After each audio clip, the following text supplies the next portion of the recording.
What is up, fight fans? Welcome back to another episode of the MMA Anomaly Show. I'm your host, Olin, aka MMA Anomaly. So, real quick, we're going to go over 3 fights in this episode. Those fights are going to be my 2 personal favorite fights of the upcoming UFC card, as well as this weekend's upcoming main event boxing match. And that matchup, of course, is between longtime MMA legend Anderson the Spider Silva and Jake the Problem Child Paul. Now, when it comes to the sport of mixed martial arts, Anderson the Spider Silva is an absolute legend. He had a 17-fight win streak, which is the record for longest win streak of all time. Now, when it comes to boxing, it's a little bit different. His record is 3-1. When it comes to Jake Paul, he's brand new to the entire sport of combat, or to combat sports as a whole, I should say. But his boxing record is actually 5-0. When it comes to knockouts, Anderson Silva's got 3 out of his 3 wins. 3 are knockouts, go figure.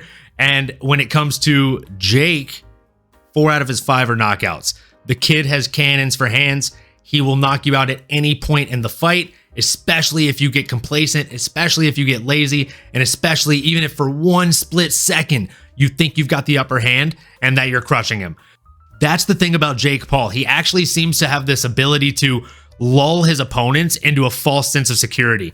And then right when they feel safe, bam, he just comes around with a really, really crazy power shot. And in this last one against Tyron Woodley, he really did set it up beautifully. He feinted to the body and then came over the top to the head. He made Tyron drop his guard, which was the reason that he ended up absorbing the strike to the head and getting knocked out. But do I think Anderson Silva is going to give up that knockout the way Tyron Woodley did? Absolutely not. The thing about Tyron Woodley is, even in mixed martial arts for the last few fights he was hesitant on pulling the trigger. He was very gun shy. Even if he has the power, he's afraid to use it, right? So when it comes to that, this sport is kill or be killed.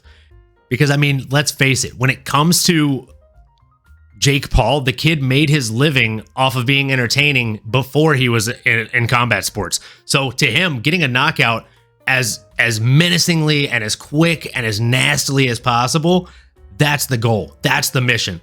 He doesn't only want to beat you, he wants to make it look easy. And he wants to make it look like you were never going to win that fight. So Anderson Silva brings a lot of things to the table, however. That knockout power, he has similar knockout power. The difference is he doesn't have crazy one-shot ability in the fact of power. He has crazy one-shot ability in the fact of placement and timing.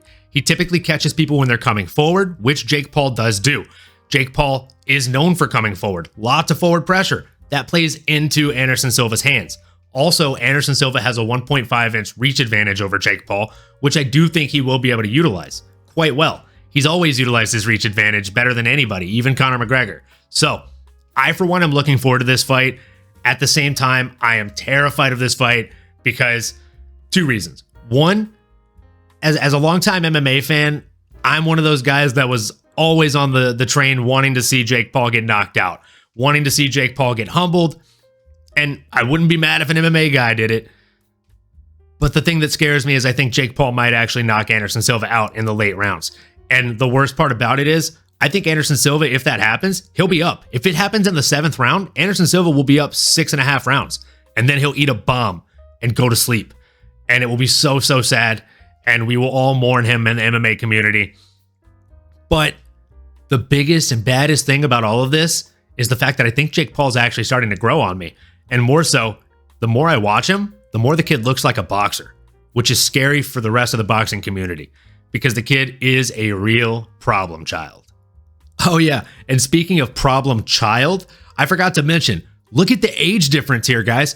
47 years old versus 25 years old. Holy crap. What an age discrepancy. I think that's probably the biggest discrepancy or difference in all of the stats across the board. Literally top to bottom, that is the biggest stat discrepancy, I think. Now, jumping into the UFC event, the 2 fights that I'm most excited about are obviously the main event. We've got Calvin Kattar going in against Arnold Allen. I think that fight is going to be an absolute banger, and it's just going to be nothing but fireworks from start to finish, no matter who takes it. And the other fight that I'm super excited about is Dustin Jacoby going in against Khalil Roundtree. Now, I'm a huge fan of Khalil Roundtree. However, I got to go against my heart here. I got to go with my gut. And I've got to say, I really do think Dustin Jacoby is going to go out there. And not only is he going to get it done, but he's going to get it done in impressive fashion. So I would highly recommend dropping some money on Dustin Jacoby. Maybe throw a little parlay together between him and the main event here. And speaking of which, jumping into the main event of the evening, we have Calvin Kattar going against Arnold Allen. Again, fireworks, people. This fight is going to be fireworks. Now, when it comes to Calvin Kattar, I think we can all agree that the guy's had a really, really tough run of things in the UFC start to finish so far. I mean, look at his 3 losses, right?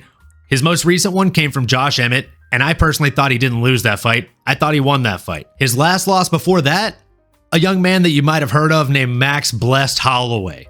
What the hell? Oh, and his last loss before that? Who? Zabit Magomedsharipov. You may have heard of him. He's like a monk from Dagestan who was straight up murdering people in the octagon until he decided to retire from fighting to go become a doctor. Maybe he felt he had inflicted enough pain in people, so now he's going to heal the pain. Either way, I think it's safe to say that that man has been through a who's who in his weight class.